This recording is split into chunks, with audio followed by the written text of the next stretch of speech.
الحمدللہ رب العالمین وبہ استعین واشہد ان لا الہ الا اللہ وحدہ لا شریک لہ واشہد ان محمدا عبدہ ورسولہ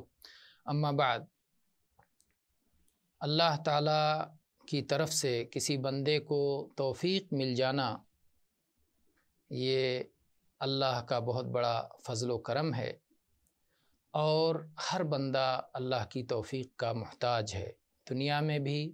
اور آخرت میں بھی۔ اللہ تعالیٰ نے قرآن پاک میں ارشاد فرمایا، یا ایہا الذین آمنوا لا تتبعوا خطوات الشیطان ومن یتبع خطوات الشیطان فإنه یأمر بالفحشاء والمنکر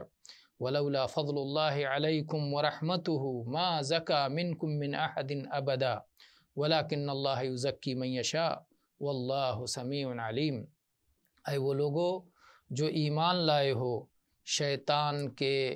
قدموں کی پیروی نہ کرو، اور جو لوگ شیطان کے نقش قدم کی پیروی کرتے ہیں وہ یہ بات یاد رکھیں کہ شیطان تو فحش کاریوں اور برائیوں کا حکم دیتا ہے،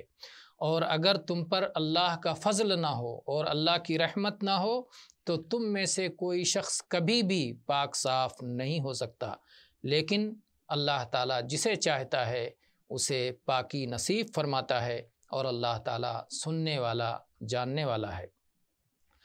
اگر کسی بندے کو اللہ تعالیٰ اپنے نفس کے تزکیے کی توفیق عطا فرما دے، نفس کو پاک صاف رکھنے کی توفیق عطا فرما دے،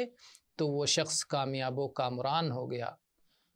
باریاب و بامراد ہو گیا۔ اللہ تعالیٰ نے قرآن پاک میں فرمایا، قد افلح من تزکا، یقیناً وہ شخص کامیاب ہو گیا جس نے خود کو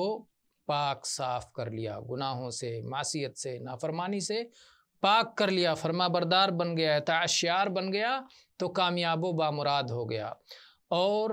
کسی بندے کے لیے اللہ کی توفیق کا اعلیٰ مرتبہ یہ ہے کہ اللہ تعالیٰ اس کے دل میں ایمان اور اطاعت گزاری کو محبوب بنا دے، اور اس کے مقابلے میں کفر اور معصیت اور نافرمانی کو ناگوار بنا دے، ناپسندیدہ بنا دے۔ اور یہ وہ مرتبہ ہے جو نبی کریم صلی اللہ علیہ وآلہ وسلم کے صحابہ رضی اللہ عنہم اجمعین کو حاصل تھا۔ چنانچہ قرآن پاک میں اللہ تعالیٰ نے احسان جتلاتے ہوئے ارشاد فرمایا، وَاعْلَمُوا أَنَّ فِيكُمْ رَسُولَ اللَّهِ لَوْ يُطِيعُكُمْ فِي كَثِيرٍ مِّنَ الْأَمْرِ لَعَنِتُّمْ وَلَكِنَّ اللَّهَ حَبَّبَ إِلَيْكُمُ الْإِيمَانَ وَزَيَّنَهُ فِي قُلُوبِكُمْ وَكَرَّهَ إِلَيْكُمُ الْكُفْرَ وَالْفُسُوقَ وَالْعِصْيَانَ أُولَئِكَ هُمُ الرَّاشِدُونَ۔ اس بات کو خوب اچھی طرح جان لو کہ تمہارے درمیان اللہ کے رسول موجود ہیں، اگر وہ تمہاری بہت ساری باتیں مان لیں تو تم مشقت میں پڑ جاؤ گے، لیکن اللہ کا فضل و کرم یہ ہے، اللہ کی توفیق یہ ہے کہ اللہ نے ایمان کو تمہارے دلوں میں محبوب بنا دیا ہے، اسے تمہارے دلوں میں خوشنما بنا دیا ہے، اور کفر کو، فسوق کو، عصیان کو، نافرمانی کو تمہارے لیے ناپسندیدہ کر دیا ہے۔ اور جو لوگ اس طرح ہو جائیں وہی تو ہدایت یافتہ ہیں، وہی تو راہ راست پر چلنے والے ہیں۔ امام ابن قیم رحمہ اللہ فرماتے ہیں کہ اللہ تعالیٰ اپنے اہل ایمان بندوں کو مخاطب کر کے فرما رہا ہے کہ اگر تمہیں میری جانب سے توفیق نہ حاصل ہو تو تمہارے دل ایمان کو قبول کرنے کے لیے تیار نہ ہوں۔ ایمان تمہارے اپنے مشورے اور تمہاری اپنی چاہت کا نتیجہ نہیں ہے، لیکن میں نے ایمان کو تمہارے دلوں میں محبوب بنا دیا ہے، تمہارے دلوں میں خوشنما کر دیا ہے، اور ایمان کی ضد کفر، فسق اور نافرمانی کو تمہارے لیے ناپسند کر دیا ہے۔ توفیق وہ عمل ہے جس کا اللہ سے طلبگار ہونا چاہیے، بندے کو اللہ سے توفیق طلب کرتے رہنا چاہیے، کیونکہ توفیق سے اللہ تعالیٰ ہی نواز سکتا ہے،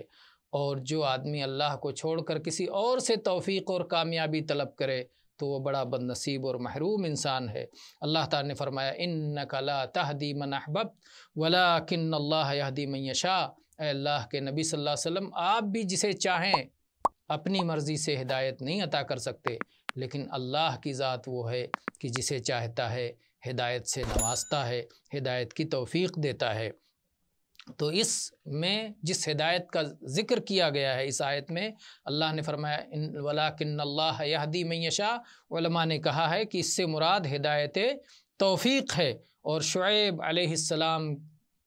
کا وہ قول یاد رکھیں جو قرآن پاک میں اللہ تعالیٰ نے ذکر کیا ہے، وَمَا تَوْفِيقِي إِلَّا بِاللَّهِ عَلَيْهِ تَوَكَّلْتُ وَإِلَيْهِ أُنِيبُ، کہ مجھے تو اللہ تعالیٰ ہی توفیق سے نوازنے والا ہے، میرا بھروسہ اسی پر ہے، میں اسی کی جانب رجوع کرتا ہوں۔ امام ابن قیم رحمہ اللہ فرماتے ہیں کہ عارفین اس بات پر متفق ہیں کہ توفیق یہ ہے کہ اللہ تعالیٰ آپ کو آپ کے نفس کے سپرد نہ کرے، بلکہ اللہ تعالیٰ آپ کو توفیق سے نوازے اور آپ کو اللہ تعالیٰ کی جانب سے جو ہے ایمان اور اطاعت کی توفیق ملتی رہے۔ اور خذلان یعنی بے توفیقی یہ ہے کہ اللہ تعالیٰ آپ کو آپ کے نفس کے حوالے کر دے اور اللہ تعالیٰ اپنی جانب سے آپ کو توفیق عطا نہ کرے۔ اسی لیے نبی کریم صلی اللہ علیہ وآلہ وسلم کی دعاؤں میں سے ایک دعا وہ ہے جو آپ نے فرمایا ہے، آپ نے فرمایا دعوات المکروب اللہم رحمتک ارجو فلا تکلنی الی نفسی طرفۃ عین واصلح لی شأنی کلہ لا الہ الا انت۔ یہ حدیث سنن نبی داؤد میں 5090 نمبر پر ہے اور علامہ البانی رحمہ اللہ نے صحیح قرار دیا ہے۔ صحیح الجامع میں اس کا نمبر ہے 3388۔ اللہ کے نبی صلی اللہ علیہ وسلم فرمایا کہ جو شخص مصیبت کا مارا ہو، تکلیف میں مبتلا ہو، تو وہ یہ دعا کرے اللہم رحمتک ارجو، اے اللہ مجھے تیری رحمتوں کی امید ہے، تیرے فضل و کرم کی امید ہے، فلا تکلنی الی نفسی طرفۃ عین، اے اللہ پلک جھپکنے کی مدت بھی مجھے میرے نفس کے حوالے نہ کر، واصلح لی شأنی کلہ، اور اے اللہ میرے تمام معاملات کو، میرے تمام حالات کو درست فرما دے، لا الہ الا انت، تیرے سوا کوئی عبادت کے لائق نہیں ہے، تیرے سوا کوئی معبود برحق نہیں ہے۔ تو یہ دعا ہے جو مصیبت میں، پریشان حالی میں، بے توفیقی کی حالت میں، جب انسان ناکامیوں میں کا شکار ہو، مبتلا ہو، تب یہ دعا بار بار پڑھے اللہم رحمتک ارجو فلا تکلنی الی نفسی طرفۃ عین واصلح لی شأنی کلہ لا الہ الا انت۔ بہت سارے لوگ اس غلط فہمی کا شکار ہوتے ہیں کہ اگر کسی کو مال نصیب ہو گیا، اگر کسی کو کوئی عہدہ مل گیا، اگر کسی کو کوئی منصب مل گیا، اگر کسی کو اولاد حاصل ہو گئی، یہ دنیاوی جو چیزیں ہیں اگر کسی کو حاصل ہو گئی تو اسے گویا اللہ کی توفیق حاصل ہے، وہ کامیاب اور بامراد ہے، لیکن حقیقت یہ نہیں ہے۔ اللہ تعالیٰ دنیا اسے بھی دیتا ہے جس سے محبت نہیں کرتا، اور جس سے محبت کرتا ہے اسے بھی دنیا دیتا ہے۔ اس لیے دنیا کو دیکھ کر یہ پتہ نہیں لگایا جا سکتا کہ کون اللہ تعالیٰ کی طرف سے با توفیق ہے اور کون بے توفیق ہے۔ اللہ تعالیٰ نے قرآن پاک میں ارشاد فرمایا فَأَمَّا الْإِنسَانُ إِذَا مَا ابْتَلَاهُ رَبُّهُ فَأَكْرَمَهُ وَنَعَّمَهُ فَيَقُولُ رَبِّي أَكْرَمَنِ وَأَمَّا إِذَا مَا ابْتَلَاهُ فَقَدَرَ عَلَيْهِ رِزْقَهُ فَيَقُولُ رَبِّي أَهَانَنِ كَلَّا بَل لَّا تُكْرِمُونَ الْيَتِيمَ۔ اللہ تعالیٰ نے فرمایا کہ اللہ تعالیٰ جب اپنے کسی بندے کو آزماتا ہے، انسان کو جب اس کا رب دے کر کے آزماتا ہے، اس کی تکریم کرتا ہے، اس کو عزت دیتا ہے اور اسے نعمتیں عطا فرماتا ہے، تو وہ تو کہتا ہے کہ میرے رب نے مجھے بڑی عزت عطا فرمائی ہے۔ اور جب اللہ تعالیٰ اسے آزمائشوں کے ذریعے سے آزماتا ہے، تکلیف دے کے آزماتا ہے اور اس پر اس کے رزق کو تنگ کر دیتا ہے، تو کہتا ہے کہ اللہ نے تو مجھے ذلیل کر دیا۔ ہرگز نہیں، ایسی بات نہیں ہے۔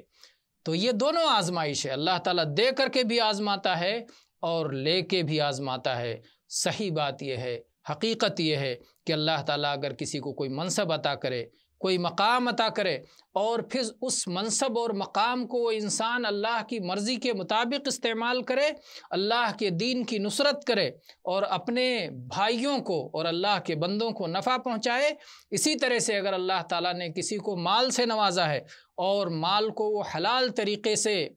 کماتا ہے اور حلال جگہوں میں خرچ کرتا ہے اور اپنے رب کی اطاعت اور فرما برداری میں خرچ کرتا ہے، تو یہ باتوفیق ہے۔ اللہ کی حکمت یہ ہے کہ اللہ تعالیٰ اپنے بندوں کو آزماتا ہے، دے کر بھی آزماتا ہے، چھین کر بھی آزماتا ہے۔ تو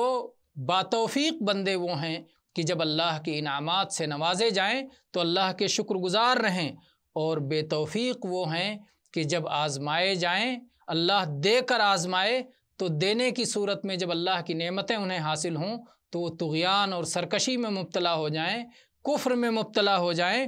اور جب محروم رہیں تو جزا فضا اور شکوہ شکایت کریں۔ اللہ تعالیٰ نے فرمایا کلا ان الانسان لیطغی ان رآہ استغنی، ہرگز نہیں، انسان سرکش ہو جاتا ہے جب وہ دیکھتا ہے کہ اللہ نے اسے غنی کر دیا، اللہ نے اسے دولت عطا فرما دی۔ اسی طرح سے سلیمان علیہ السلام کے بارے میں اللہ تعالیٰ نے قرآن پاک میں ذکر کیا ہے، قال هذا من فضل ربی لیبلونی اشکر ام اکفر ومن شکر فانما یشکر لنفسہ ومن کفر فان ربی غنی کریم۔ سلیمان علیہ السلام جنہیں اللہ تعالیٰ نے ایسی بادشاہت سے نوازا تھا کہ ان کے جیسی بادشاہت کسی اور کو عطا نہیں فرمائی، تو سلیمان علیہ السلام کہتے ہیں یہ تو میرے رب کا فضل ہے، ھذا من فضل ربی، یہ میرے رب کا فضل و کرم ہے۔ اللہ تعالیٰ مجھے آزمانا چاہتا ہے کہ میں شکر کرتا ہوں یا ناشکری کرتا ہوں، اور جو شخص شکر کرتا ہے تو اس کا فائدہ خود اسی کو ملتا ہے، وہ اپنی بھلائی کے لیے شکر کرتا ہے، اور جو شخص کفر اور ناشکری میں مبتلا ہوتا ہے تو میرا رب غنی ہے، اسے کسی کی کوئی حاجت نہیں، اور وہ بڑے کرم والا ہے۔ اللہ تعالیٰ کی توفیق کی بہت صورتیں ہیں، اس میں سے توفیق کی ایک صورت یہ ہے کہ اللہ تعالیٰ کا خیر کسی کو پیش کیا جائے۔ بہت سارے لوگوں پر خیر کی پیشکش ہوتی ہے کہ نیکی کا یہ کام کر لو، نیکی کا یہ کام کر لو، لیکن وہ نیکی کا کرنے کی توفیق نہیں پاتے، لیکن اللہ تعالیٰ جسے توفیق دیتا ہے وہ آگے بڑھ کے اس پیشکش کو قبول کر لیتے ہیں۔ جیسے نبی کریم صلی اللہ علیہ وسلم مکہ میں لوگوں کے سامنے، مختلف قبائل کے سامنے اپنے آپ کو پیش کرتے رہے کہ میری مدد کرو، میں اللہ کا رسول ہوں، مجھ پر ایمان لاؤ اور میری مدد کرو، لیکن کسی کو توفیق نہیں ہوئی، اور اللہ نے انصار کو، مدینہ کے انصار کو توفیق عطا فرمائی کہ وہ نبی کریم صلی اللہ علیہ وآلہ وسلم پر ایمان لائیں اور آپ کی مدد کریں اور آپ کے دین کو آگے بڑھائیں۔ اسی طرح سے اللہ کی توفیق کی یہ صورت بھی ہے